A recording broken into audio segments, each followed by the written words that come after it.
Gostaria de cumprimentar Atalá, querido, boa noite, parabenizar por essa iniciativa maravilhosa, que tem feito tanto sucesso já, essa contribuição que a DEFAS está dando para todos.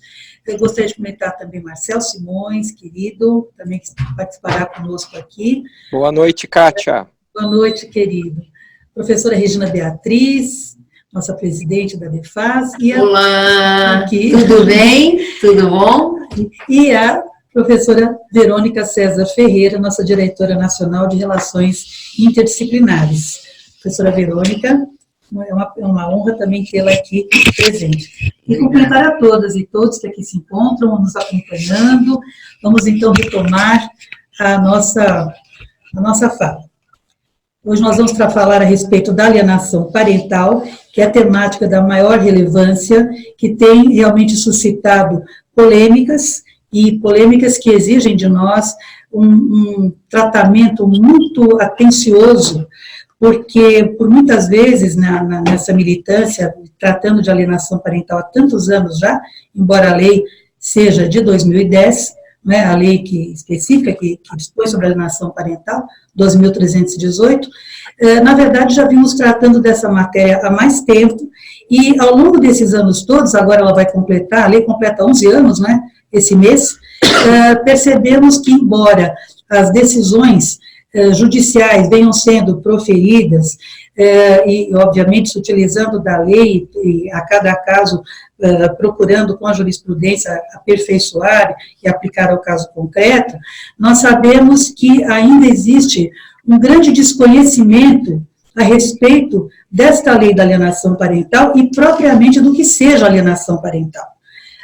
Muitas vezes se confunde com a síndrome de alienação parental, pois todo o início, vamos dizer assim, o que iniciou a discussão foi um estudo do professor Richard Gardner, né, do psiquiatra norte-americano, que falou da síndrome de alienação, só que nós temos que observar que da década de 80 para cá, muita evolução aconteceu, e nós da área jurídica, ainda que tratando sobre o enfoque interdisciplinar e multiprofissional, como exige essa matéria, nós sabemos que muito se evoluiu e não é propriamente da nossa preocupação saber se a síndrome de alienação se encontra ou não prevista ou inserida no Código Internacional de Doenças, que é uma da Organização Mundial de Saúde.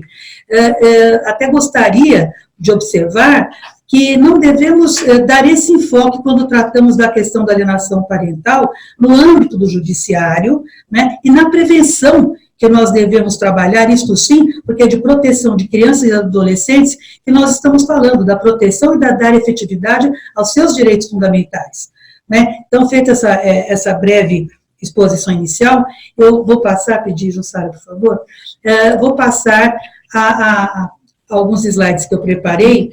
E primeiro, até por essa militância, esses anos todos, né, mais de uma década nesta área, é importante que nós situemos no ordenamento jurídico brasileiro de onde vem, como se às vezes nós entendemos que, mas como se a lei tivesse surgido sem nenhuma sustentação, né, legal, ou de tratamento, que obviamente deve se iniciar, e não poderia ser de outra forma, pela Constituição Federal de 88, né? E passando depois ao Estatuto da Criança e do Adolescente, do Código Civil, a Lei Especial da Alienação Parental, Código de Processo Civil e a Lei 3.431, de 2017, que trata da escuta especializada e depoimento pessoal de crianças e adolescentes que são vítimas ou testemunhas de violência.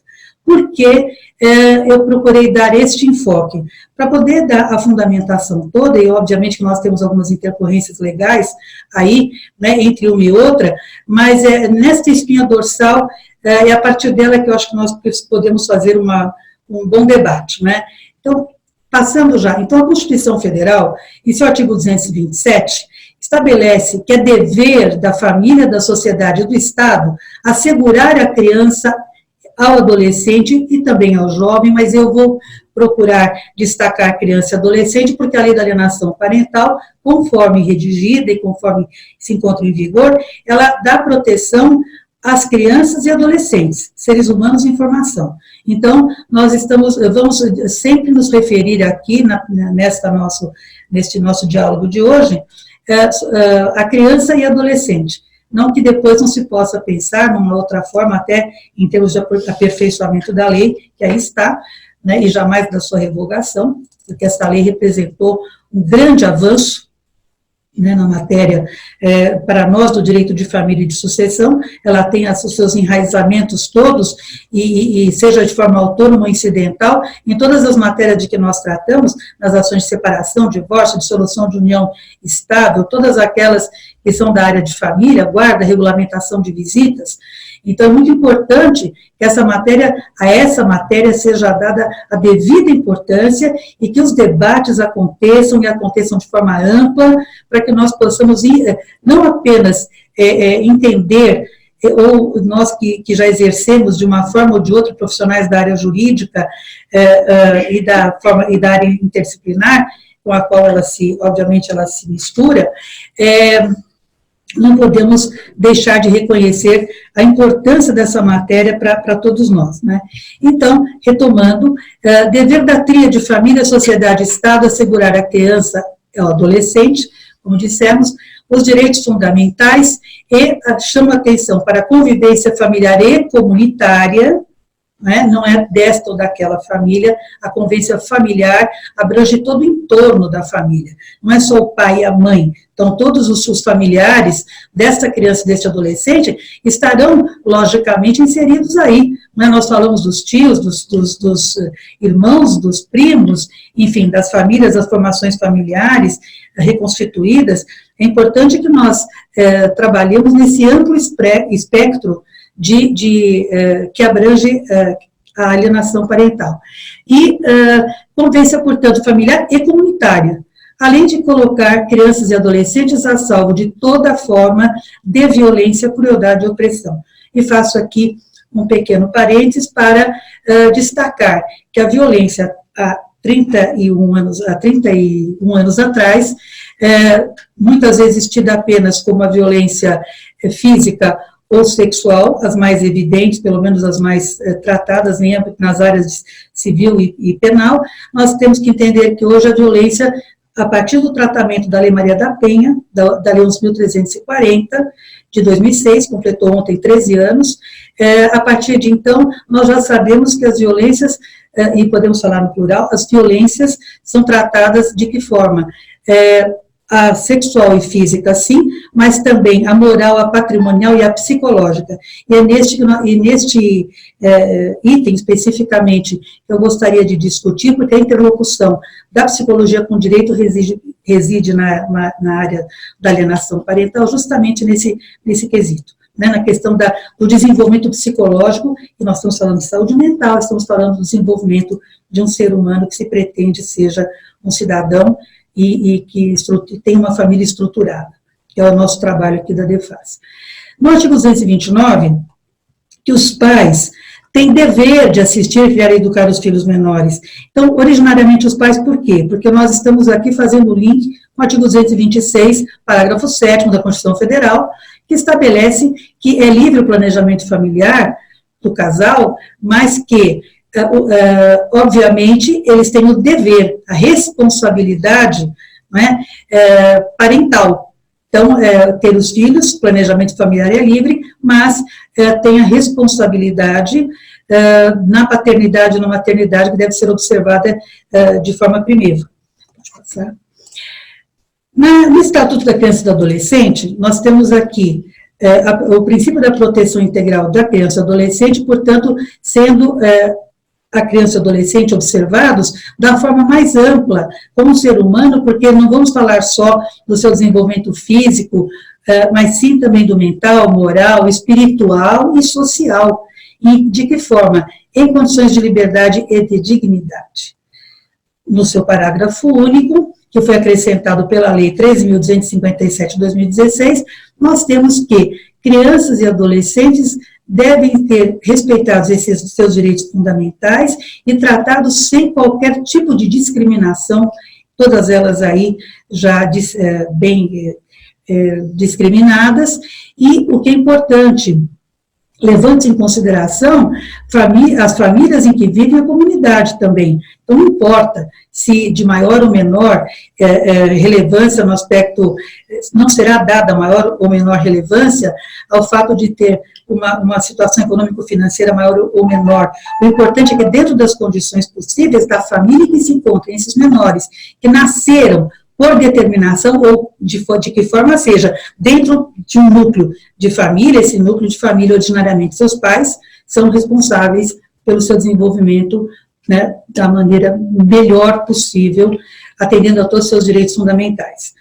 E, já no artigo 4º, pode passar, reproduzindo aqui, que a efetivação dos direitos referente à vida e à saúde, chama atenção para a saúde mental, né, não só estamos falando, e quando falamos dos aspectos e das perícias, né, biopsicossociais, nós sabemos que aí nós vamos falar também dos aspectos biológicos, né, se levar em consideração psicológicos e sociais. Esse é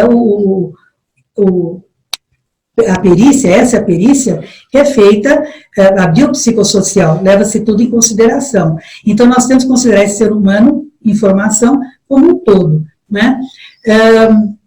Observando aqui a prioridade que deve ter no atendimento das suas necessidades, a lei deve garantir e, portanto, também todos os equipamentos públicos devem dar essa direção, devem ter essa direção, sendo que nenhuma criança ou adolescente pode ser objeto de qualquer forma de negligência, discriminação, exploração, violência, crueldade e opressão, como estava no artigo 227, caput da Constituição Federal.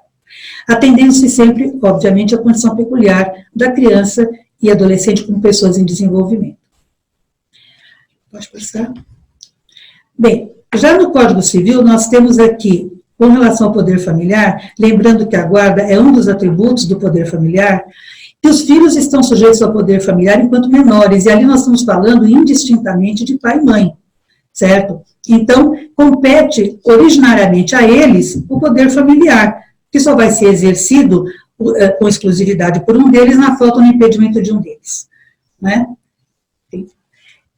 No capítulo da proteção da pessoa dos filhos, nós temos aqui no artigo 1589, caput, estamos tratando da guarda unilateral, porque quando o pai ou a mãe não estiverem, os menores não estiverem sob a guarda de um ou de outro, significa o quê? Um deles será o guardião, o outro tem o dever de fiscalizar a manutenção e a educação. Então, a medida de proteção que deve ser tomada no momento em que houver qualquer tipo de risco à integridade, seja física, psicológica ou moral, deste menor, aquele que não é guardião tem o dever, né, a partir da fiscalização, da forma como a guarda é exercida, de fiscalizar a manutenção da guarda, então protestar pela modificação da guarda.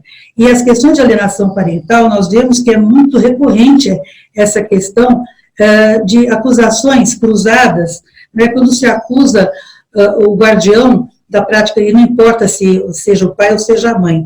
É importante nós dizermos aqui que nós estamos falando indistintamente do pai ou da mãe, né? Obviamente que se um deles acusa da prática de determinados atos, imputa ao outro o malefício que vem sendo causado ao filho, na resposta o outro pode justamente acusar, mas ele tem que ter fiscalizado e saber se efetivamente esse mal está ocorrendo, está havendo algum malefício para o menor. É o momento dele propor ou a modificação da guarda, seja para compartilhada, né, ou mesmo alteração para a guarda unilateral, em desfavor daquele que não exerceu com a responsabilidade devida. Lembrando aqui que no parágrafo único, esse direito, que aliás, eu acho que até o termo apropriado, direito de visita, deveria ser direito de convívio, né? Porque visita, acho que já caiu em desuso, nós nem deveríamos mais, é muito estranho falar em pai visitante e mãe visitante, né? E ainda consta no texto legal com o direito de visita, está aí uma boa coisa para modificarmos, né? Mas estendendo-se aos avós. Por quê? Em 2011, depois de um caso bastante rumoroso que aconteceu, houve um tratamento legislativo específico, porque, na verdade, se os avós já deteriam essas condições, porque o dever é de convívio, é de convivência familiar, né? Não é só para os pais entre pais e filhos. Mas, de qualquer forma, foi especificado no parágrafo único estendendo aos avós. Eu chamei a atenção aqui, porque na lei da alienação parental que nós vamos ver, especificamente, expressamente estão também incluídos os avós como os possíveis alienadores, né? Bem, a extinção do poder familiar. Falar da extinção do poder familiar é importante, nós tivemos uma alteração no artigo 1638, então só vou chamar a atenção para o artigo, para o inciso 5º, né, extinção do poder familiar por decisão judicial, na forma do artigo 1638, por quê? Havendo abuso de autoridade, seja por parte do pai, seja por parte da mãe, obviamente depois o juiz pode determinar a suspensão do poder familiar para aquele que não está exercendo condignamente as suas obrigações, né, não está sendo responsável com relação às suas obrigações para com os seus filhos. Então, a suspensão já estava prevista no artigo, e continua no artigo 637. Aí também no parágrafo único, suspendendo-se o poder familiar, o exercício do poder familiar, ao pai ou à mãe. E vocês vão observar que eu sempre coloco ao pai ou à mãe, porque é uma interpretação equivocada, eu diria até que reducionista, no sentido de que a lei da alienação parental, fazendo um recorte aqui, ela prejudica as mães. Não, ela não prejudica, a lei não prejudica, a lei vem para proteger crianças e adolescentes dos atos que são praticados por seus responsáveis originais ou qualquer pessoa que detenha a criança sob sua guarda ou vigilância. Então, o que ocorre? Nós temos que entender aqui que essa suspensão já está prevista no parágrafo único do exercício do poder familiar ao pai ou à mãe condenados por sentença irrecorrível, em virtude de crime cuja pena exceda 2 anos de prisão. Agora, nós temos o artigo 638, que houve um tratamento uma inserção de um parágrafo único recentemente, com relação à perda por ato judicial do poder familiar. Então, além daqueles incisos que nós já temos, de que temos conhecimento, pode passar, nós temos que ver o parágrafo único que foi inserido pela Lei 13.715 de 2018. E nós vamos ver o que eu disse daquela interlocução das leis que vão ali interagir, até às vezes suplantar, mas é importante falar nesse momento, porque no parágrafo único também poderá perder por ato judicial poder familiar aquele que, 2 incisos, 1, praticar contra outrem igualmente titular do mesmo poder familiar, homicídio, feminicídio ou lesão corporal de natureza grave ou seguida de morte. Então, é muito recente, foi incluída recentemente pela Lei 3.715, essa hipótese. Por quê?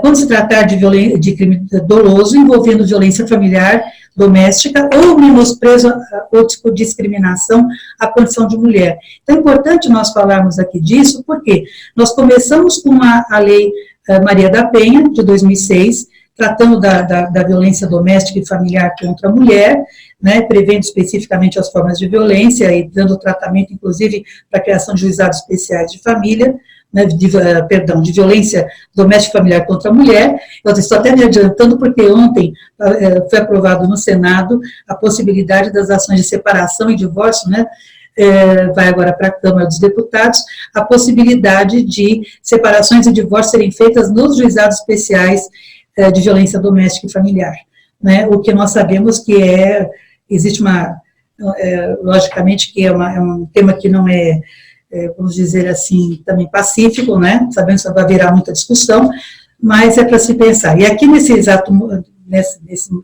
ponto, o que eu estou falando é o seguinte: a lei do feminicídio, que já tem 4 anos, né, e que está em vigor, nós sabemos que ainda hoje se discute porque o feminicídio tem que ter um tratamento específico, porque houve um agravamento de pena, porque é tratada como um crime hediondo, o feminicídio, e como, na verdade, nós temos que entender, sim, que o homicídio é o caput do artigo 121, matar alguém, que tem todos os seus incisos. A inserção do inciso 6º com relação ao feminicídio foi justamente em razão da imensa quantidade de assassinatos de mulheres, e que ocorre, a maior parte deles, ocorre no âmbito familiar, né, e sempre em decorrência, como está ali previsto, ou em razão da discriminação, a sua condição de mulher, menosprezo ou em decorrência de violência doméstica e familiar. Então, a inserção desse inciso primeiro se deveu realmente a esse tratamento legislativo e evolução, né, que nós temos acompanhado e o ordenamento jurídico vem apresentando.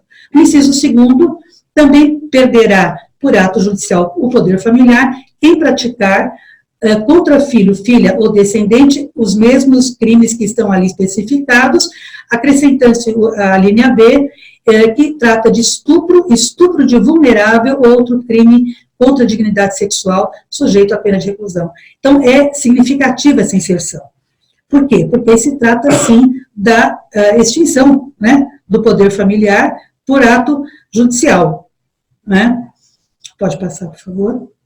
Bem, já no Código de Processo Civil, nós sabemos que, pela primeira vez, o Código de Processo Civil, nós tivemos um tratamento específico para as ações de família, né? No artigo 693, especificamente está falando sobre divórcio, separação, reconhecimento e extinção de união estável, guarda, visitação e filiação. E é nesse campo que nós vamos militar, porque a alienação parental pode acontecer de forma autônoma ou incidental em qualquer uma dessas temáticas, dessas ações, né? Então, eu chamo a atenção para o artigo 699, que quando a discussão versar sobre fato relacionado a abuso ou alienação parental, o juiz deverá estar acompanhado por especialista após tomar o depoimento, ao tomar o depoimento do incapaz.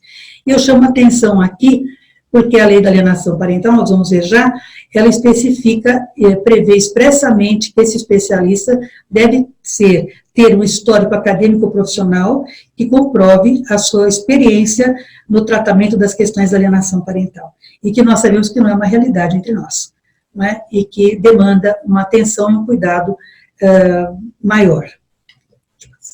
Bem, também trouxe aqui, do Conselho Nacional do Ministério Público, trouxe uma recomendação, a número 1 de 2015, que trata da atuação do Ministério Público brasileiro no combate à alienação parental, recomendando o quê?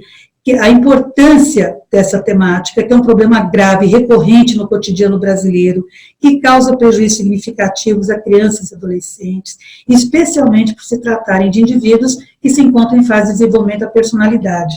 Então, quando nós hoje vemos o movimento, essa interpretação, né, de que a lei da alienação parental não é importante, ela tem que ser revogada, porque são só casos de abuso sexual que conduzem, quando as mães alegam, necessariamente vão conduzir à perda da guarda por parte delas, é para nós pararmos para refletir um pouco, né?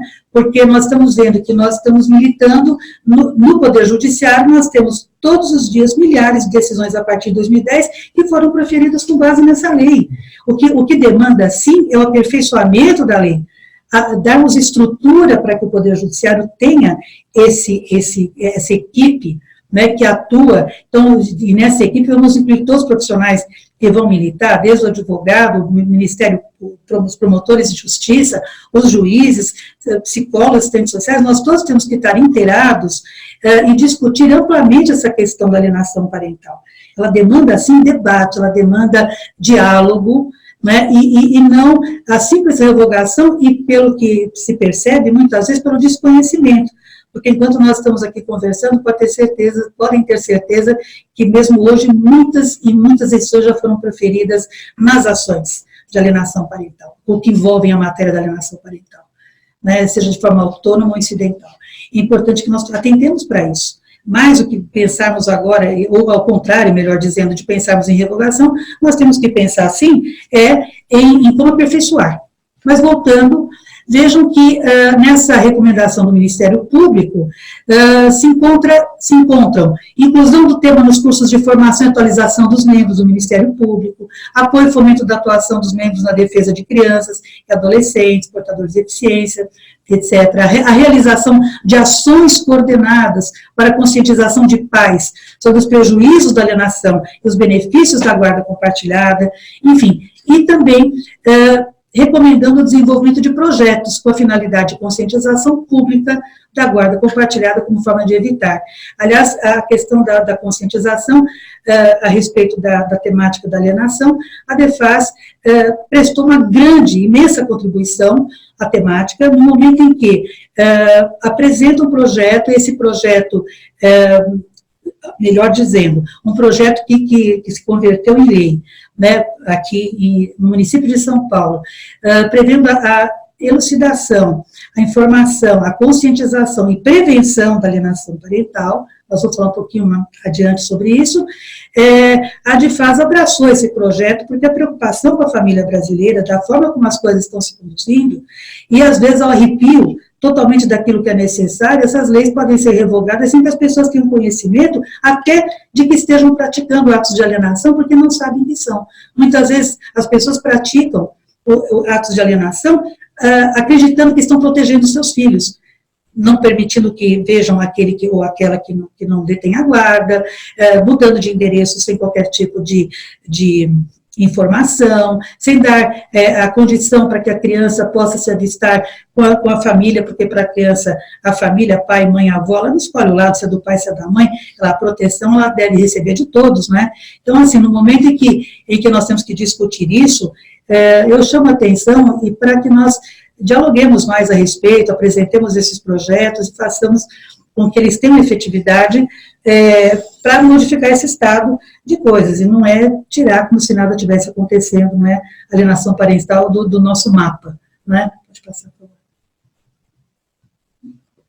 Eu trouxe a Lei 3.431, porque ela trata especificamente no artigo 4º dos atos de alienação parental como uma forma de violência psicológica. E, na linha B, inciso 2 do artigo 4º, reproduz o que a lei da alienação parental, como ela define os atos de alienação. Então, é bem recente, recentemente está sendo organizada a forma de como o país, o judiciário do país, vai dar tratamento de forma integrada e coordenada a todos aqueles que são atores dentro desse processo, né, dos órgãos públicos, né, e aí nós vamos pensar também na advocacia, logicamente, né, ainda que, né, conveniado ou não, mas nós temos que pensar como a proteção, aqueles que promovem a defesa dos interesses dessas crianças e adolescentes, né, aí vem um tratamento específico e a reprodução da definição contida no artigo 2º da Lei da Alienação Parental.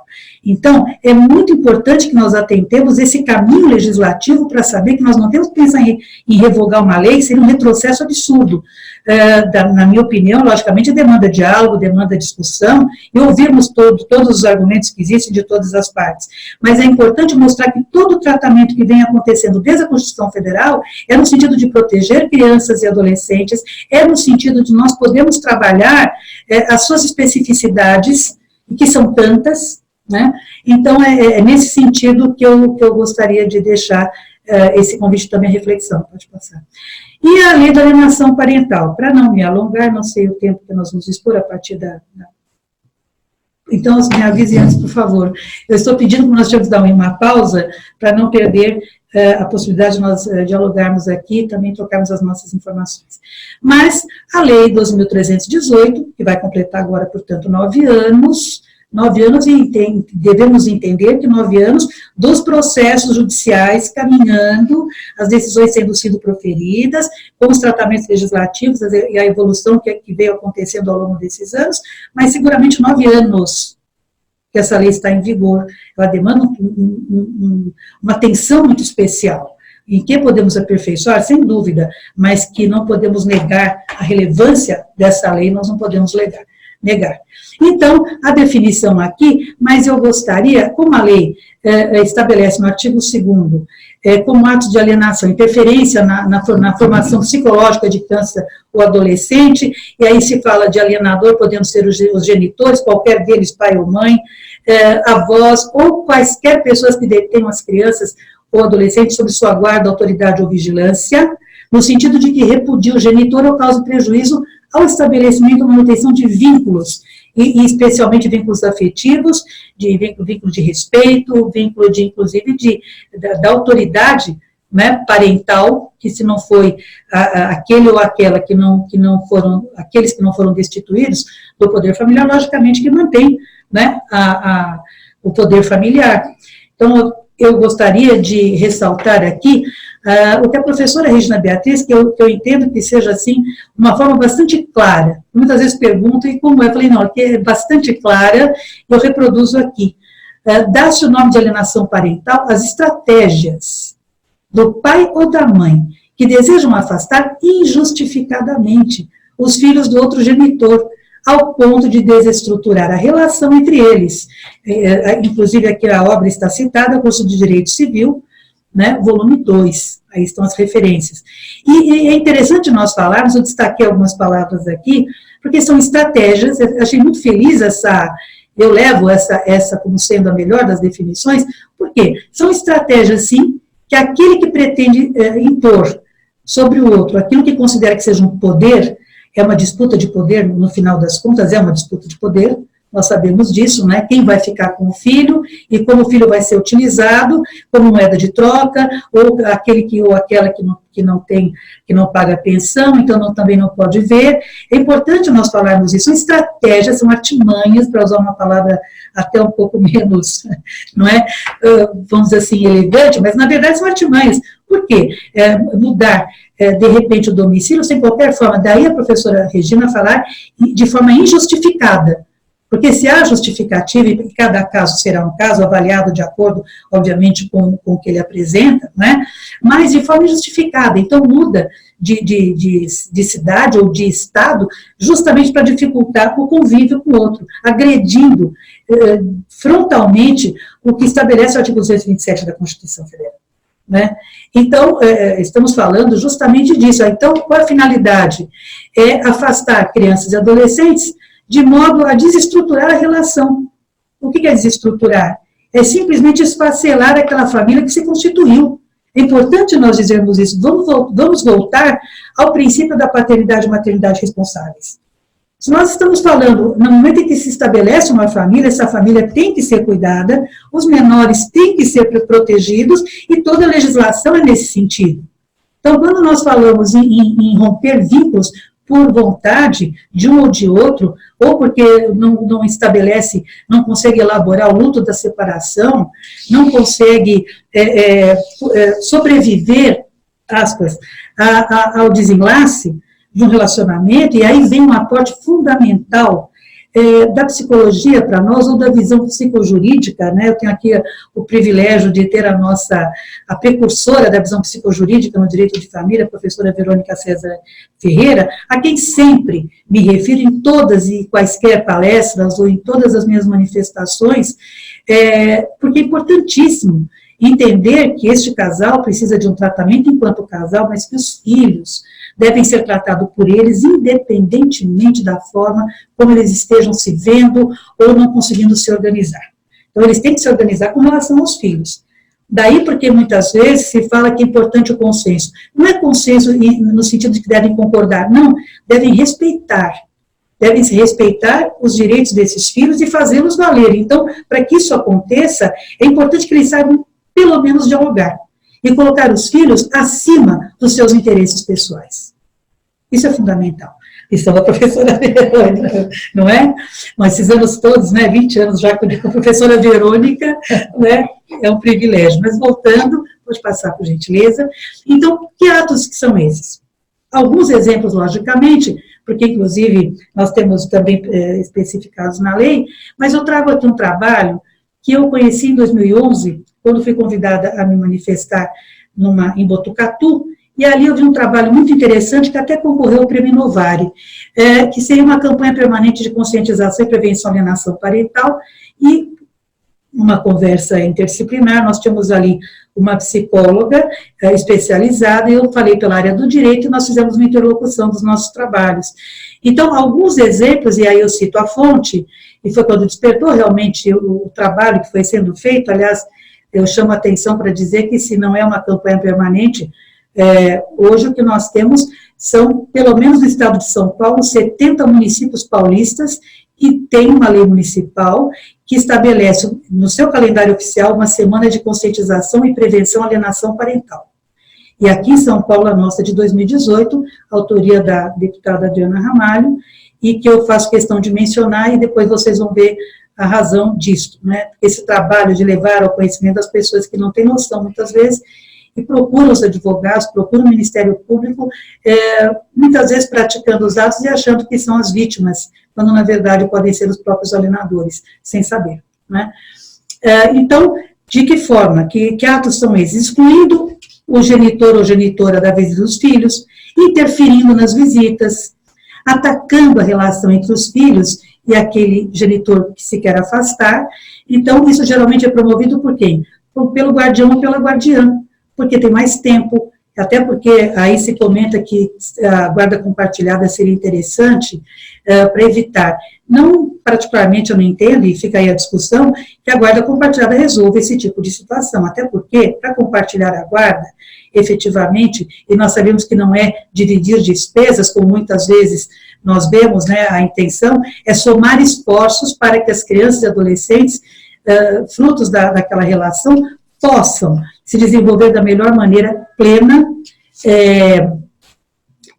com seus pais, logicamente, ou os originalmente responsáveis, fazendo com que isso aconteça. Mas então, de que forma? Alguns exemplos. Obrigando a criança a optar por um ou outro, né? Quem a criança escolhe. É terrível isso na formação de uma criança.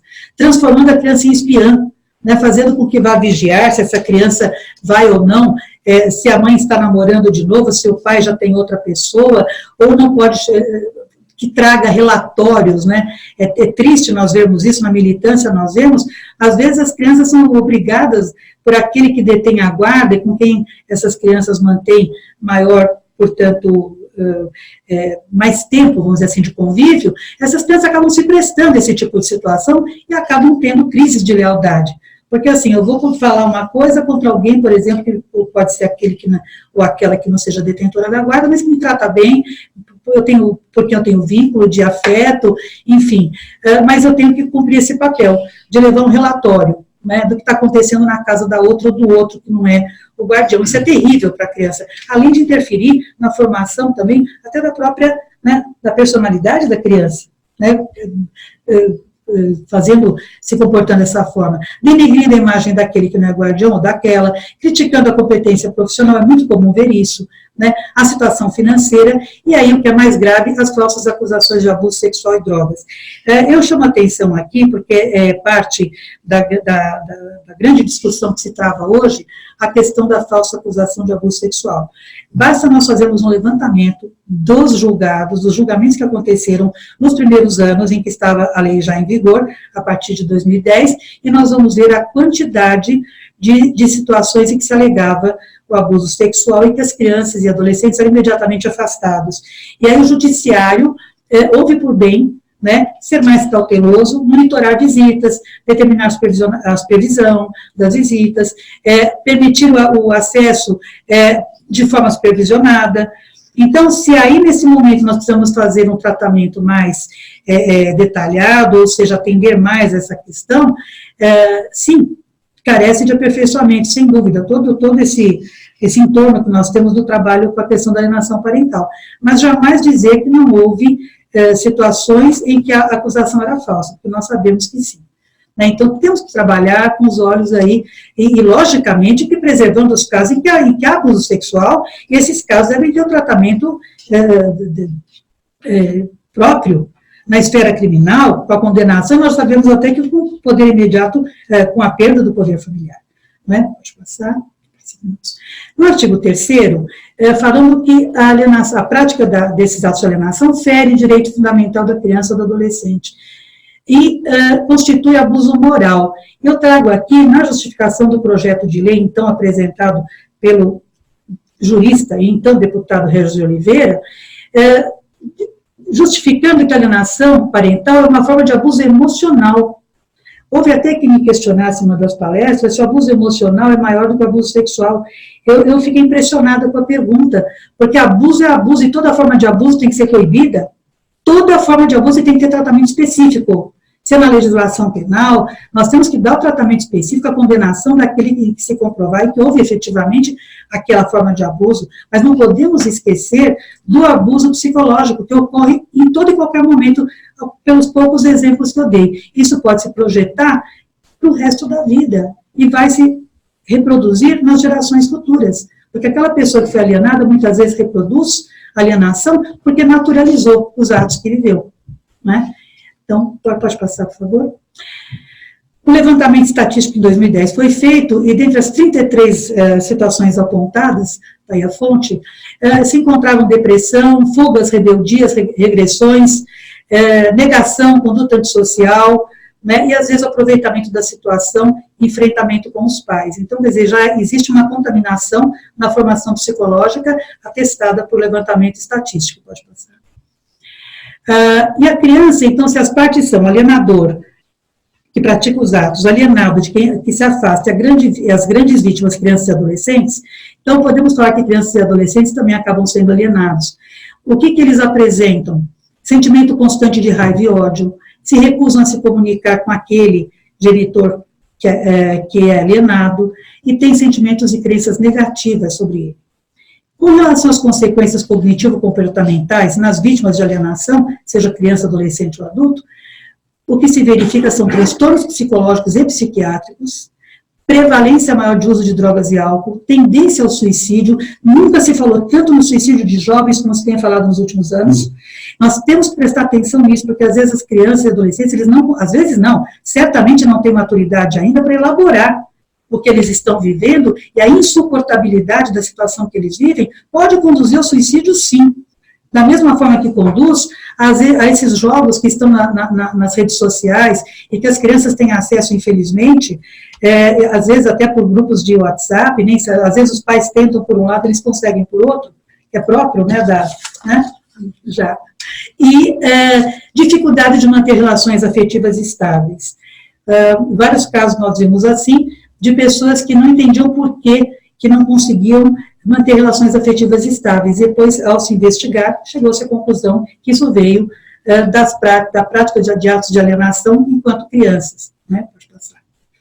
Bem, para eu poder resumir, que o tempo é muito breve, depois talvez nas perguntas nós possamos ingressar nisso, eu só gostaria de falar das ações que podem, estamos falando da esfera do judiciário, elas podem ocorrer de forma autônoma ou incidental.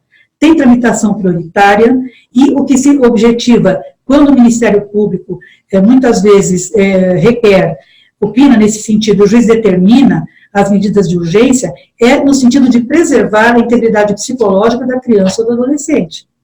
Certo? E quando se diz no sentido de que muitas vezes deve-se assegurar a visitação mínima, mas há um abusador, logicamente que as visitas monitoradas, a atenção devida que deve ser dada, todo esse tratamento, as provas que têm que ser produzidas, porque não tem como o juiz decidir sem o apoio da equipe multiprofissional, sem um relatório biopsicossocial, sem que ele tenha acesso às provas. É óbvio, né? Porque é muito grave também acusar alguém de abuso sexual e dizer que, sim, nós sabemos que a maior parte acontece olhando por esse recorte, de forma intrafamiliar, mas também nós sabemos que, proporcionalmente falando, não chegam a 2% os casos, embora nós ainda não tenhamos um levantamento estatístico do que nós aqui já estamos nos ocupando, aqui na DEFAS, de fazer um levantamento das ações que tramitam, pelo menos no nosso tribunal, no nosso Poder Judiciário. Sabemos a dificuldade, até pelo sigilo, pelo segredo, né, de justiça, mas com todos os cuidados necessários, nós teremos acesso, precisamos ter acesso para saber de que forma acontece. Quando é incidental é muito difícil, porque a ação ela pode entrar como outros, especialmente agora, né, com a questão virtual, né, dos processos virtuais, então não sai especificamente a ação de alienação parental. Mas tudo isso também demanda aprimoramento e, sem dúvida, pode passar só um minutinho, por favor. Bem, eu queria chamar então a atenção para o parágrafo 2º do artigo 5º, para nós discutirmos que a perícia, seja em ação autônoma ou incidental, essa perícia tem que ser realizada por profissional ou equipe multidisciplinar habilitados, requerendo, exigindo-se aptidão comprovada por histórico profissional acadêmico para diagnosticar atos de alienação parental. com prazo de 90 dias. Isso é muito pouco, nós sabemos, então, demanda aprimoramento, sim, mas é importante também nós atentarmos para o fato de quantos laudos já não foram emitidos ao longo desses anos. Vamos parar para pensar que, ao invés de revogar uma lei, vamos dar condições para que os profissionais possam estar em cursos de aperfeiçoamento ou especialização nessa área específica, porque a lei é cuidadosa nesse sentido. Né? Então, é importante nós discutirmos, eu deixo aqui também o debate, mais 2 minutinhos. Então, os atos típicos em ação autônoma incidental, como dissemos, cumulativamente ou não, é importante dizer também que pode se cumular, porque a advertência pode vir acompanhada de uma multa também. E as astrentes têm sido muito observadas na nossa área do direito de família, e elas também intimidam, né, aquele que vai praticar o ato de alienação. Então, é muito mais pedagógico o sentido dessa multa, né, do que nós sabemos que há um recuo, né, por parte dos atos, ou uma minoração, pelo menos. E, pode passar, por gentileza. Já existem alternativas, portanto, quais as medidas do juiz? Ordenar a realização de terapia, determinar cumprimento de visitas, se for o caso, busca e apreensão, condenar o genitor ao pagamento de multa diária, genitor ou genitora, e alterar a guarda do menor ou determinar a visita supervisionada. Eu gostaria, como nós temos um tempo agora muito curto, se me permitirem, porque eu acho que o material fica disponível, né, professora Regina? Fica? Sim, fica. Então, talvez as perguntas possam vir e eu possa resgatar algum dos slides, para nós não perdermos o tempo do nosso diálogo aqui. Só quero adiantar um pouquinho, se você puder passar. Eu trouxe algumas. Primeiro, uma questão que eu coloco aqui. Será que criminalizar os atos de alienação parental ou incriminar a pessoa que é declarada alienadora, isso vai coibir a prática dos atos? Gostaria de começar com essa discussão. Outro minutinho só, por favor. Eu já gostaria de dizer que houve um projeto que tramitava na Câmara dos Deputados, e tão logo tivemos conhecimento, estivemos com o deputado apresentante, que manifestou grande interesse em conhecer a matéria, se colocou à disposição para nós realizarmos audiências públicas. Eu acho importante, nós estamos nessa fase agora, o deputado Vinícius Carvalho, que imediatamente retirou o projeto, tão logo ele teve conhecimento, ele quis se inteirar a respeito da matéria, tão logo teve conhecimento maior do que se tratava e de como a lei conduzia essas questões, e a jurisprudência também, ele retirou para que nós pudéssemos aperfeiçoar e se colocou à disposição para que nós pudéssemos trabalhar. Pode passar, por favor. Bom, tem alguns julgados aqui, de vários estados do nosso país. Pode passar. As questões, acho que quero muito ouvir aqui, pode só passar para que tenham. Então, nós temos aí Santa Catarina, Rio Grande do Sul, Ceará, Distrito Federal, São Paulo, Rio Grande do Sul. E só gostaria de deixar aqui vamos assim, também não digo uma provocação, mas um convite à reflexão. Nós realizamos esse ano aqui em São Paulo, no município de São Paulo, a primeira semana de conscientização e prevenção à alienação parental. Estivemos com a instituição de ensino superior, com grandes profissionais da área, estudiosos da área, discutindo no ambiente universitário, juízes, promotores, enfim. Estivemos nos equipamentos municipais, a vereadora Adriana Ramalho, que é a que apresentou esse projeto, esteve em todos os equipamentos, esse trabalho continua, e nós vimos que a sociedade desconhece. As perguntas eram: o que é alienação? O que é síndrome de alienação? Como as leis tratam a alienação? Quem pode praticar? Como denunciar? E os processos? Como é que se prova? Como é que se procede?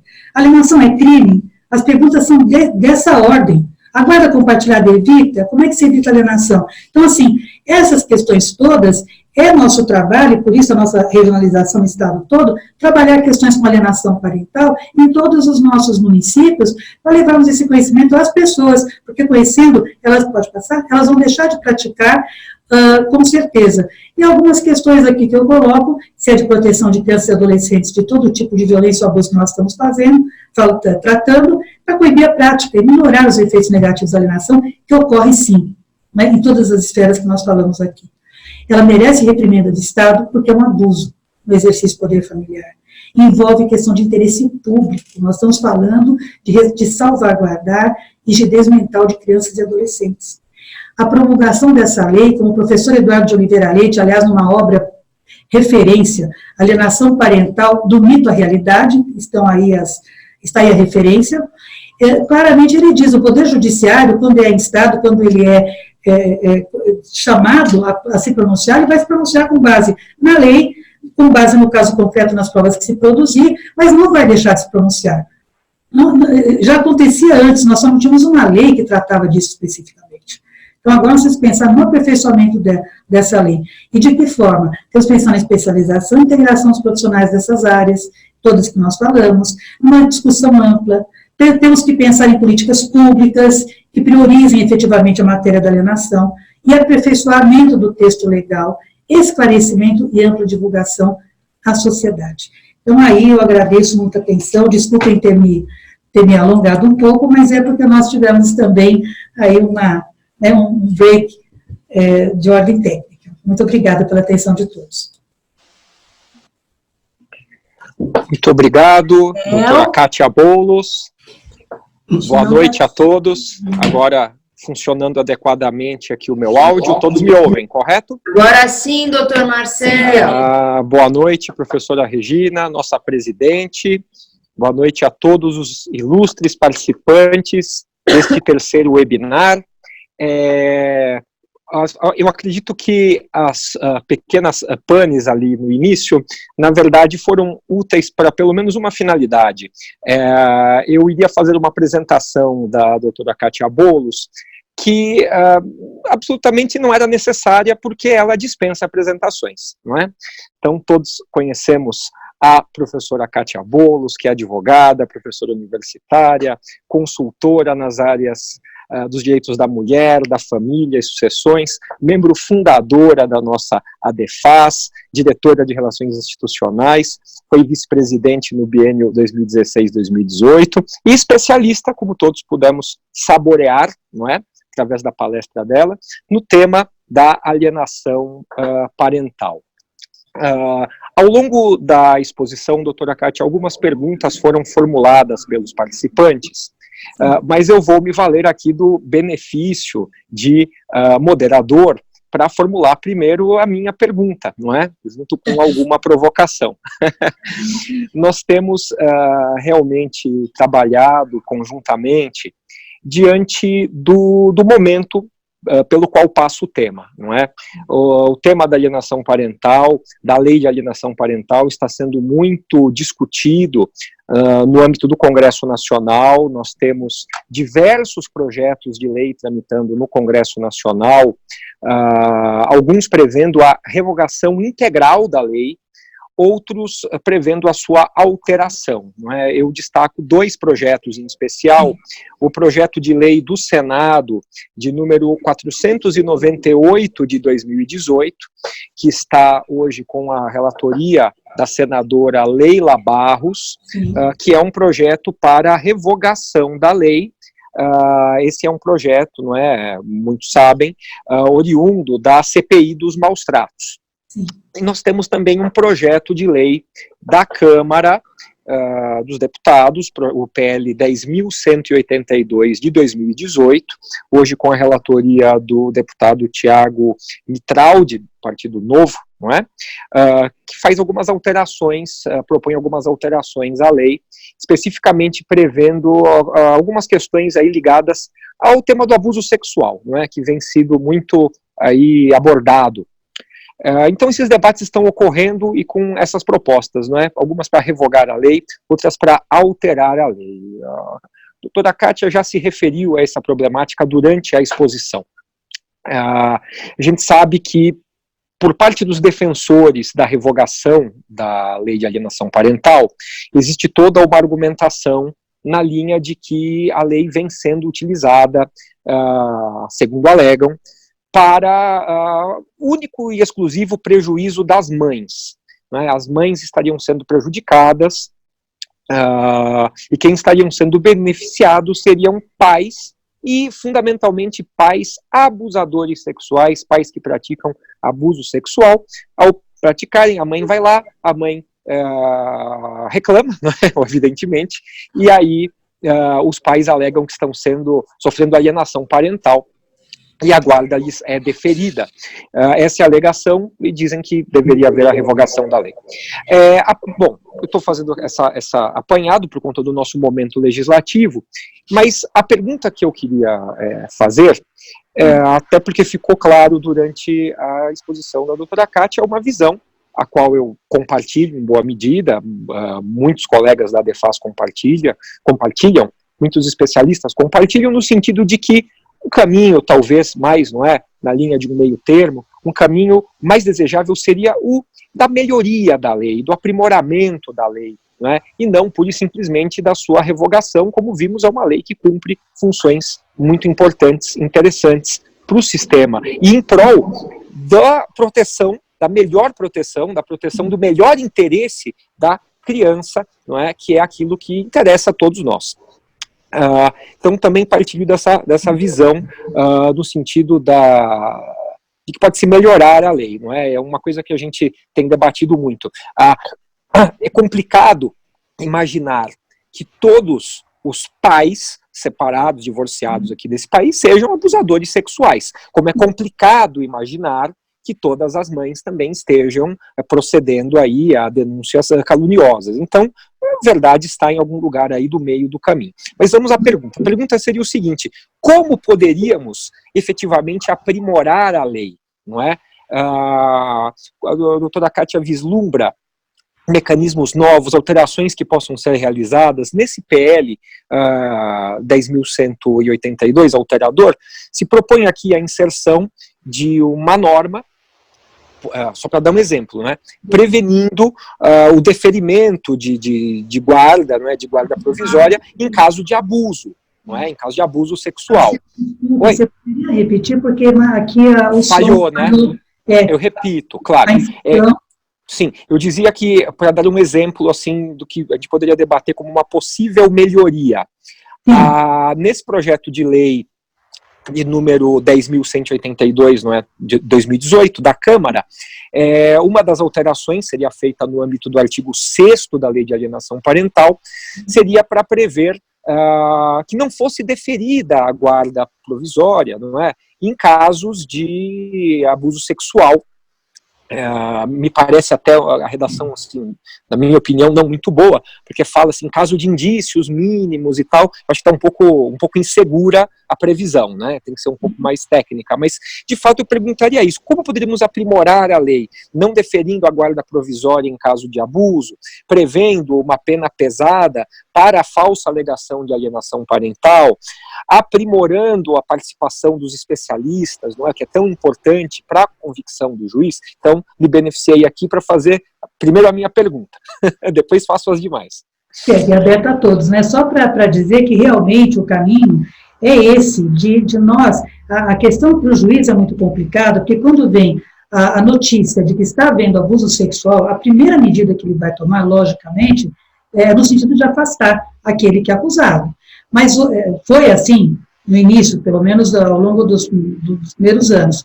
Mas hoje tem já a possibilidade dessa visitação ser feita num ambiente de confiança daquela que alega, no caso, se é a mãe que está acusando, né, que nós estamos dizendo, de confiança, com supervisão de pessoa, de profissional, ou pessoa da família, de confiança, ou os próprios...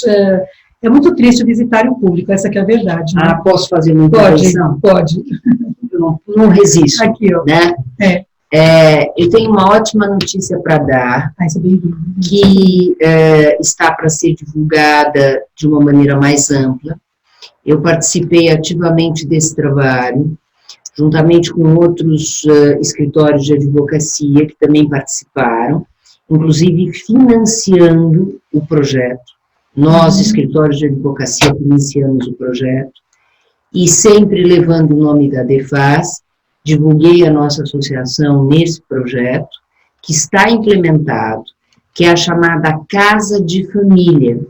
A Casa de Família, que é um novo e totalmente diferenciado ambiente de visitário público.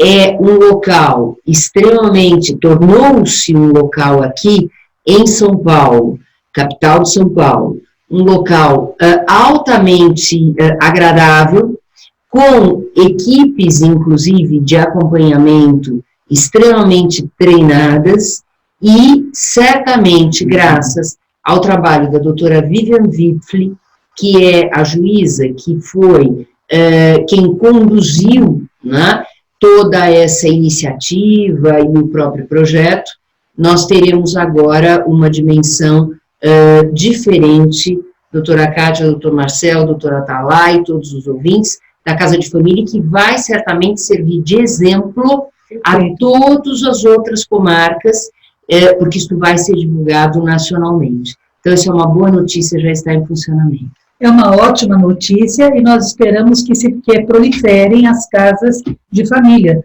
porque nós temos, por enquanto, só na capital, não é isso? De São Paulo. Então, essa impressão, que é uma agressão realmente à criança e adolescente, o visitário público, na forma como ainda ele existe, né, em geral, agora muda-se totalmente a fisionomia, dando o acolhimento necessário, tratamento por profissionais que sejam especializados, perfeito. Essa é a forma, já existe então case, já tem condição de se divulgar. Isso, e procurando fazer com que nas outras comarcas os escritórios de advocacia se unam para fazer, inclusive, as doações e os financiamentos necessários, quando sabemos o poder público não os faz, né? Então, há um desinteresse do poder público nessa organização do visitário público. Há comarcas que nem têm um visitário. Sequer tem, né? Então, veja que interessante o trabalho de uma coletividade advocatícia, né? Sim. Prestígio para a nossa classe. Maravilha, então os parabéns, a notícia já dada, e agora o incentivo para que todos aqui pelo país que nos acompanham, que possam realmente tomar como base esse trabalho, né? Os escritórios todos possam promover dessa forma. Vamos dar o caminho. Vamos divulgar em breve na nossa DEFAS. Então estará na nossa página da DEFAS. Então, Marcel, de fato, essa é a questão que eu entendo como sendo, porque o tratamento necessário é o aprimoramento da lei. Nós sabemos que, a exemplo do que acontece na violência doméstica, nós não temos casas-abrigo suficiente, nós não temos as casas de passagem, nós sabemos disso, que nós estamos falando de um país com dimensões continentais como o nosso. E a alienação parental está acontecendo no próprio Chuí. Então, guardadas as, né, por isso que é importante que a coletividade se mobilize. Será me ouvindo? Oi, tá? Que a coletividade se mobilize no sentido de proporcionar essas condições. Porque, afinal de contas, ali no caput do artigo 227, foi o que nós dissemos, é dever da família, do Estado e da sociedade. Né? Então, acho que é o momento que nós temos aí de dar nossa contribuição. Perfeito, professora Kátia, excelente a sua resposta. Eu queria também dizer à professora Regina como é excelente essa notícia, muito, muito boa, não é, com relação às casas de família, e inclusive retribuir de alguma forma a boa notícia, manifestando desde logo que há um enorme interesse por parte da Secretaria Nacional da Família de também apoiar e eventualmente celebrar uma parceria para possibilitar a expansão, não é, por todo o território nacional, porque realmente é extremamente importante aqui na nossa temática. Aliás, todos os projetos, já partindo da questão da alienação parental e da possibilidade de nós realizarmos, como eu acabava de dizer aqui, né, os projetos que sejam implementados para que possamos dar efetividade aos direitos dessas crianças e adolescentes, no caso que nós estamos tratando hoje, logicamente que é interesse de todo o Estado, na manifestação que você faz agora, nós temos que encaminhar os projetos que possam dar efetividade, né? Se nós podemos produzir, nós podemos, desculpa, às vezes dá aqui umas falhas técnicas aqui, mas é o nosso papel também de dar a nossa contribuição, especialmente nós que militamos na área. Os escritórios de advocacia que lidam com a área de família sabem muito bem da dificuldade que nós temos e as pessoas todas que dependem desse nosso trabalho, que nós pudemos dar da nossa contribuição, né, além do conhecimento técnico, de toda a perícia, eu acho que é muito bem-vinda, né? Doutora Atalá. Com certeza, excepcional. Doutora Atalá, está nos ouvindo? Estou ouvindo, é que eu estava silenciado aqui, tudo bem? Sim, tudo, querido. Prazer em Eu achei muito interessante as discussões, eu só não vou atrapalhar.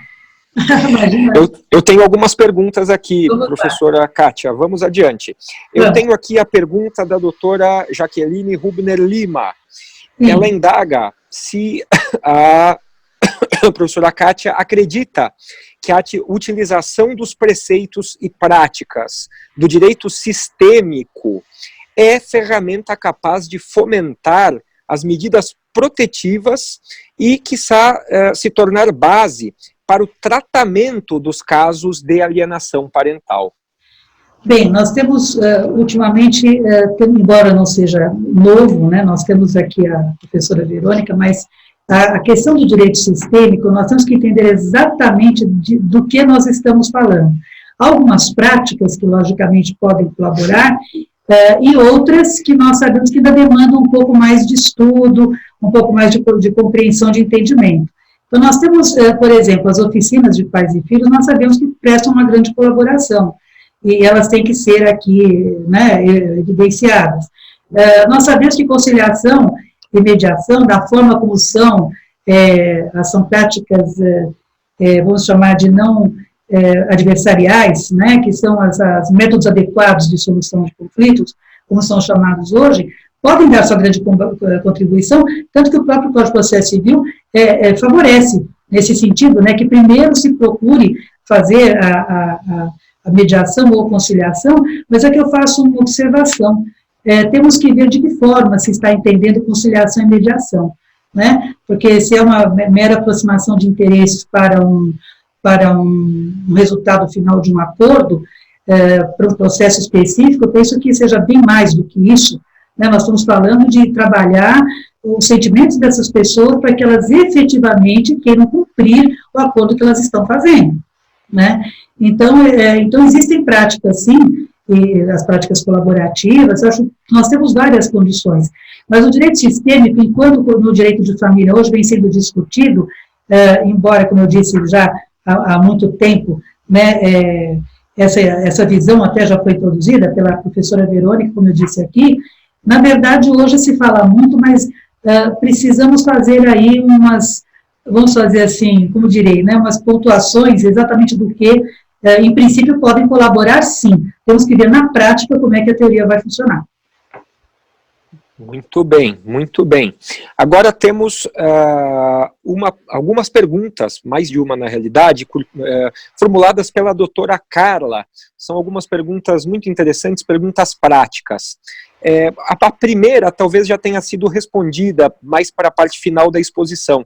Ainda assim, eu vou formular, se a professora Kátia entender que já está respondida, não precisamos responder.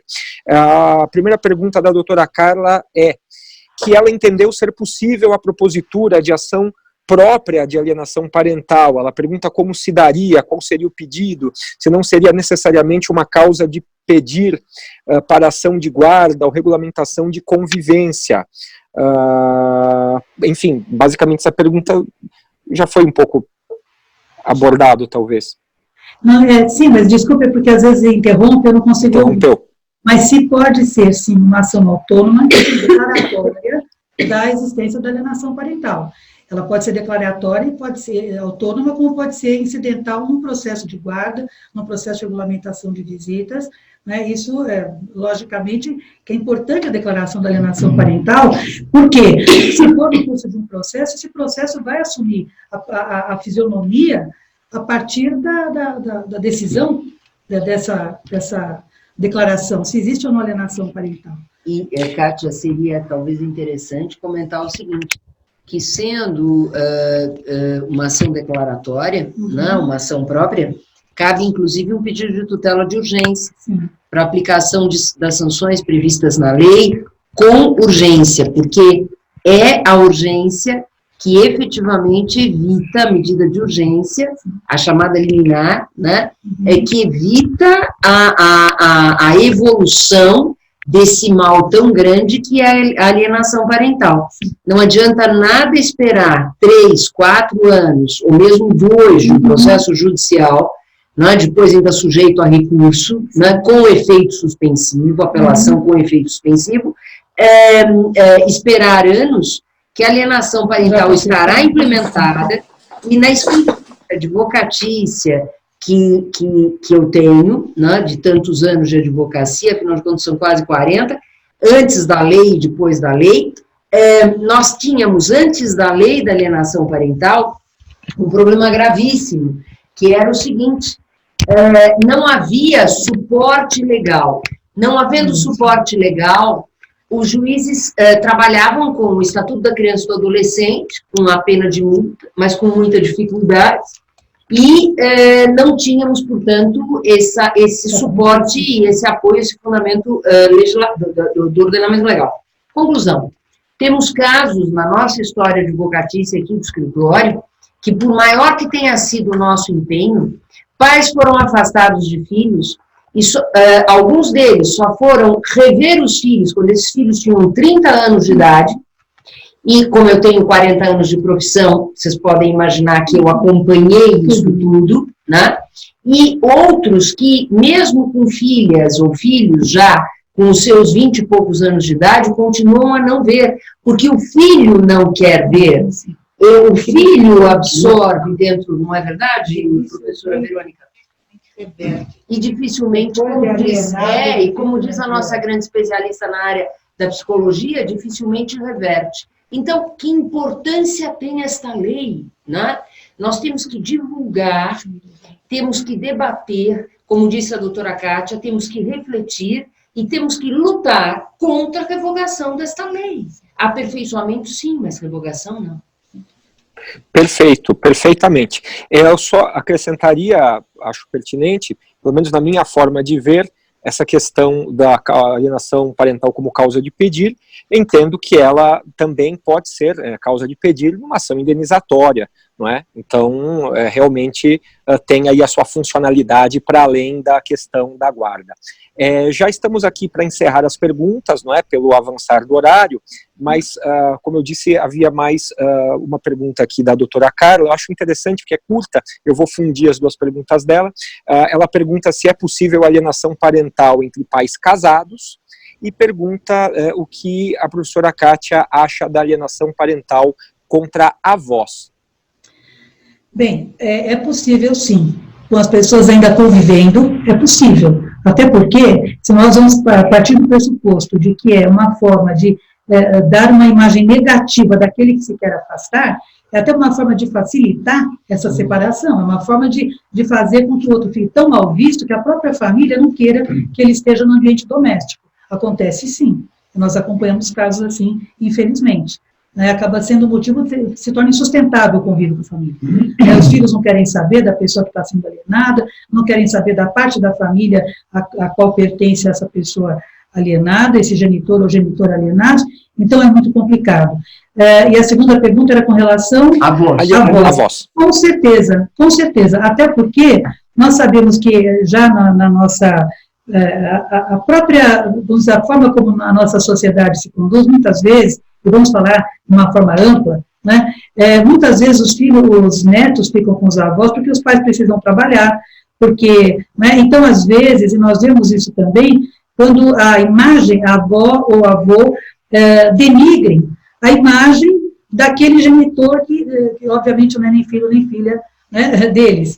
Então, assim, porque seu pai não trabalha, porque sua mãe sai demais. Então, sem falar em gênero, porque obviamente os direitos não têm gênero, nós estamos trabalhando atos que possam macular a formação psicológica, né, das crianças e adolescentes, podem ser praticados. Por isso que a lei é tão abrangente quando diz pais, avós. Aliás, a inserção dos avós não estava no projeto original, ingressou depois no projeto de lei original, e ainda expande para qualquer pessoa que detenha criança sob sua autoridade, guarda ou vigilância. Isso é muito amplo. Isso é muito amplo. Então, podem praticar alienação parental todas essas pessoas, e os avós expressamente previstos na lei, porque eles têm mais convívio, né? E às vezes o relacionamento de sogro, sogra, genro e nora é péssimo. Vamos transportar o que acontece com os casais entre si, né, vamos dizer assim, entre marido e mulher, ou entre os conviventes, enfim, aquelas pessoas que são pai e mãe, enfim. Isso acaba se transpondo para os avós, porque o relacionamento, às vezes, entre os avós da criança, relativamente aos seus pais, né, acaba sendo tão danoso que se projeta para os netos. E os netos sofrem esse tipo de interferência assim, na sua formação psicológica. Começam a ver o pai ou a mãe, aquele que se quer alienar, uma figura negativa, uma figura que não é producente, uma figura que não atende às finalidades, aos anseios da família. Às vezes o pai trabalha o dia todo, por exemplo, ou a mãe trabalha, porque hoje nossa sociedade mudou muito e nós sabemos disso, né?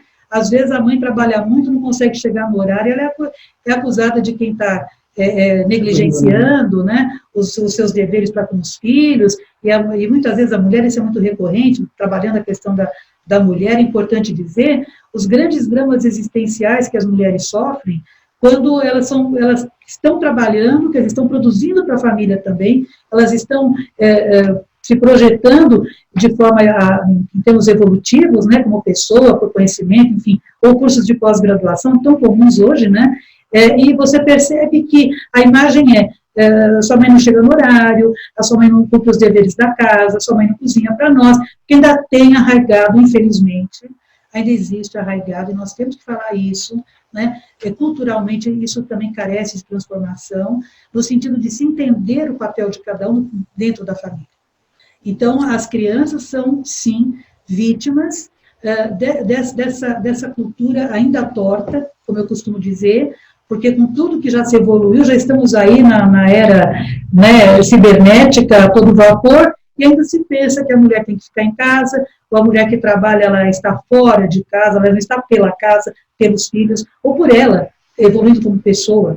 Não, ela está negligenciando os valores e os seus deveres. É muito importante nós trabalharmos essa questão, todo mundo acha que isso precisa caminhar junto. Professora Kátia, a autora da pergunta só elucida que ela se refere... Oi, a autora da pergunta só elucida que a pergunta dela dizia respeito aos avós como vítimas da alienação, quando os pais promovem essa... Como alienação avoenga, sim, lógico que sim, também pode. Não é para menos que eu falei daquele parágrafo único que foi inserido no artigo 1589 do Código Civil que eu citei anteriormente. Lógico, porque se garantir direito de visitação aos avós é sinal que eles não estão tendo acesso e vão ter que recorrer ao judiciário. E nós sabemos que isso acontece. Impedir a visitação dos avós e praticar alienação contra os avós, sim. E mais, né? Eles estão expressamente previstos, mas os avós, no texto legal. Mas nós temos que pensar também, quer dizer, é uma via de duas mãos. Né? É uma via de duas mãos, a alienação. Perfeito. Só que mais do que isso também, não se fala de irmãos, de tios e dos demais parentes, né, que compõem o entorno familiar, que também acabam sofrendo os efeitos disso. Não é pouco comum nós vemos os tios procurarem, olha, não consigo ver meu sobrinho, não consigo ver minha sobrinha, né? É muito comum nós vermos isso. Por exemplo, houve o divórcio, e então agora eu não sou mais nada, eu sou tia, continuo sendo tia, o divórcio foi do meu irmão, da minha irmã, mas eu não me divorciei do meu sobrinho e da minha sobrinha. É comum a gente ouvir, não vou poder ver? É interessante, né? Então acontece. Quer dizer, vejam como a gente vai muito além, não é? Quando se fala simplesmente em revogar ou não a lei, por conta de alguns casos, são muitos os casos, muitas situações envolvidas. É que nessa poderíamos falar, se me permite, até costumo dizer que é uma visão reducionista. Porque não que nós temos que falar de estatísticas, como eu já falei, que não chega a 2%, até onde se levantou, mas esse levantamento vai ser feito, obviamente que não deveria existir nenhum caso, né, nenhum percentual, nenhum caso. Mas o fato é que nós temos que trabalhar os 98% também, que acontecem recorrentemente, diariamente nos tribunais. E estão tendo tratamento com toda a carência de aperfeiçoamento que nós sabemos que é necessário, né? Perfeito. Bom, nós estamos avançando assim muito com o horário. Nesse momento eu consulto a organização do webinar e a professora Kátia, porque nós sabemos que as perguntas remanescentes podem ser dirigidas ao e-mail. Sim. Mas é que na realidade só resta uma pergunta formulada no chat. Eu consulto se nós podemos formulá-la ou deixá-la para o e-mail. É uma pergunta curta. Marcel, faça a pergunta. Eu agradeço a oportunidade, assim ficamos zerados. Eu também. Vou consultar aqui, a pergunta foi formulada pela doutora Paula. Na realidade é uma pergunta direta, é uma pergunta acerca de como fazer prova da alienação parental, não é? Considerando que é uma situação que acontece, claro, dentro de casa e para fins práticos mesmo, de instrução, não é, da ação, como lidar com a questão da prova na alienação parental. A questão é, todos os meios lícitos permitidos em direito devem ser utilizados. Eu vou falar da ata notarial, que é uma novidade trazida pelo Código de Processo Civil, e que certamente é muito mais interessante, já dá, né, a fé pública àquilo que está sendo transmitido num papel de segurança. É bem diferente de se fazer, e aqui eu mostro a minha forma de ver, que não faz sentido os milhares de boletins de ocorrência que são feitos diariamente, porque não retirou a criança, porque não trouxe na hora.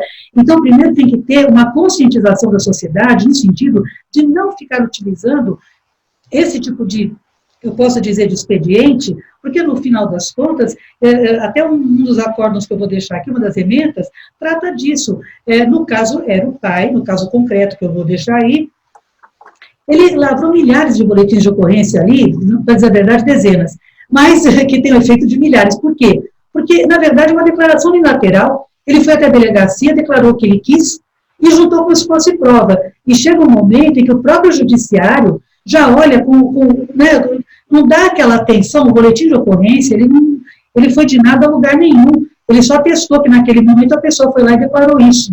Então, o que nós temos que fazer? Bem, então é para retirar uma criança, o horário de retirar, o horário de devolver, enfim. Eu acho que também as pessoas, por isso que eu digo que é importante nós esclarecemos as pessoas, que são pais, mães, avós, enfim, os familiares das crianças e adolescentes, é importante que eles tenham, que nós formemos uma cultura no sentido de quê? De preservar crianças e adolescentes desse tipo de expediente. Porque é muito triste ver um oficial de justiça buscar uma criança, porque alguém levou a polícia, alguém levou, né, para poder retirar a criança. Então, que prova que nós podemos produzir? São documentos, e esses documentos envolvem fotos, eles envolvem declarações, né? Assim, a professora Regina aqui me lembra do WhatsApp e dos e-mails, porque esses, inclusive, podem ser, pelos tabeliães, acessados Facebook. O Facebook é muito... Aliás, essas páginas estão sendo muito acessadas e utilizadas, né? Inclusive, em nível de segurança, nós vimos hoje uma notícia recente, né, que se descobriu um assassino que era procurado há muito tempo, justamente porque ele estava se exibindo nas páginas do Facebook dele, mostrando os crimes que ele praticava. Então, ele praticava os crimes e punha na página. Quer dizer, então, como se diz, seguir, né, essas redes sociais, hoje é muito comum, né? As mensagens... bom, então eu vou fazer aqui a observação que a professora Regina precisa exemplificar. As mensagens trocadas entre esses genitores que estão se digladiando, né? Os dois se colocando na condição de vítima, a gente sabe que é assim. Hoje mesmo, antes de vir para cá, eu acompanhei um caso muito triste de uma pessoa que é uma mãe exemplar, e infelizmente, ela recebe diariamente muitas, incontáveis mensagens do WhatsApp para desequilibrá-la emocionalmente.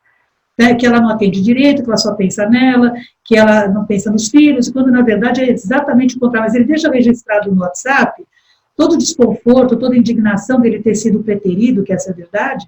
São sempre sentimentos pouco nobres que levam as pessoas a cometerem atos igualmente nada nobres. Né? E numa situação como essa, todo esse tipo de prova, e hoje com esse acesso todo que se tem, eu falo da ata notarial porque ela dá fé pública, é diferente de você imprimir ou levar para os autos, reproduzir algo que você recebeu e você não sabe exatamente como começou.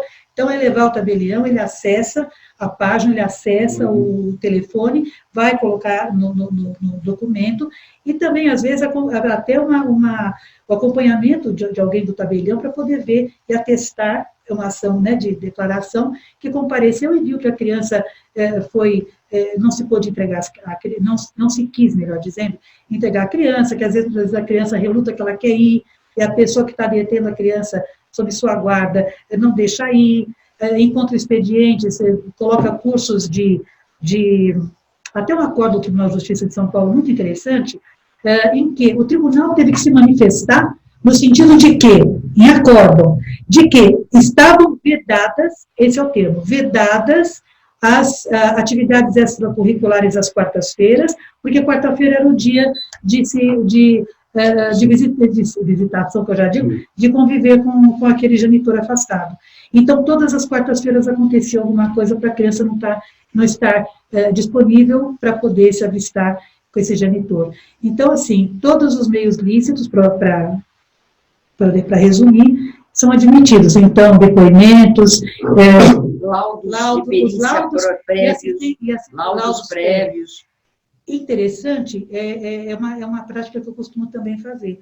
Antes de qualquer coisa, quando se alega alienação parental, eu sempre tomei esse cuidado de ter um laudo prévio, para saber se efetivamente aquelas medidas, aquilo tudo que se vai colocar, porque nós somos aqueles que darão voz às pessoas, aos direitos das pessoas, né, que elas tenham, para eu também me sentir assegurada, claro. Porque eu já recebi uma vez um calhamaço de 60 páginas de um Facebook que foi construído por aquela pessoa para me convencer de que estava sofrendo alienação. Então, eu vou para o escritório aqui, e onde é que está a origem disso? Então, vamos até o tabelião da sua confiança, vamos até um tabelião, se não tiver, nós temos um tabelião de confiança, e vamos ver, fazer isso. Ah, mas precisa acessar? Então, não voltou nunca mais, que ele me trouxe uma prova produzida falsa. E poderia levar o juiz, de acordo com o que estava ali, levar o juiz a dar realmente, a determinar uma medida de afastamento. Então, é importante nós pensarmos nessas questões todas, né? Excelente, excepcional, professora Kátia. Eu acredito que com isso alcançamos o final dos debates, todas as perguntas aqui, 100% de aproveitamento. Eu queria parabenizar a professora Kátia pela exposição, pelas respostas firmes, concretas às perguntas, e acrescentar, não é? Mencionei aqui alguns dados de currículo, mas ao final a gente precisa destacar sempre que a professora Kátia é, sobretudo, uma excepcional profissional, uma grande colega e, para mim, em especial, uma querida amiga. Então, meus parabéns, meus agradecimentos.